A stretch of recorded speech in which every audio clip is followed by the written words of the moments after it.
অনেকেই মন্তব্য করতে শুরু করেন গায়িকা জেফারের সঙ্গে সম্পর্কের কারণেই নাকি রাফসানের সংসার ভেঙেছে। বিষয়টি নিয়ে প্রায় 15 মিনিটের একটি ভিডিও বার্তা নিজের অবস্থান থেকে ব্যাখ্যা করেন রাফসান। সেখানে তিনি বলেন, হুট করে নয়, বরং 1.5 বছর ধরেই তিনি বিচ্ছেদের সিদ্ধান্তে পৌঁছেছিলেন। দুই পরিবারের বিষয়টি জানানো হয়েছিল। বিচ্ছেদের ঘোষণা দেওয়ার কয়েকদিন আগে স্ত্রী এশার সঙ্গে আলোচনা হয়েছিল বলে তিনি জানান। তবুও আলোচনা থামেনি, বরং সময়ের সঙ্গে সঙ্গে প্রেমের গুঞ্জন আরও জেফারের হতে চলেছে।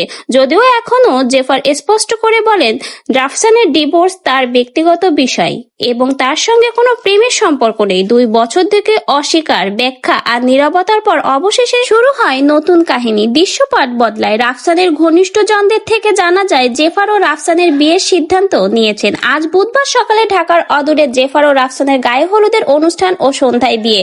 জানা গেছে এটা রাফসান সাভারের দ্বিতীয় বিয়ে হতে যাচ্ছে। যে প্রেমকে বারবার অস্বীকার করা হয়েছে, সময় গড়ানোর সঙ্গে সঙ্গে সেটাই বাস্তবতার রূপ নিচ্ছে। 2 বছর ধরে চলা আলোচনা, বিতর্ক এবং ব্যাখ্যার পর অবশেষে জেফার রাফসানের সম্পর্কে নতুন এক অধ্যায় পা রাখতে যাচ্ছে। কিন্তু ভাই, এত নাটক তাহলে কিসের জন্য? 2টা বছর ধরে কি নাটকটাই না করলো রে ভাই এরা? এত নাটক তাহলে কিসের জন্য?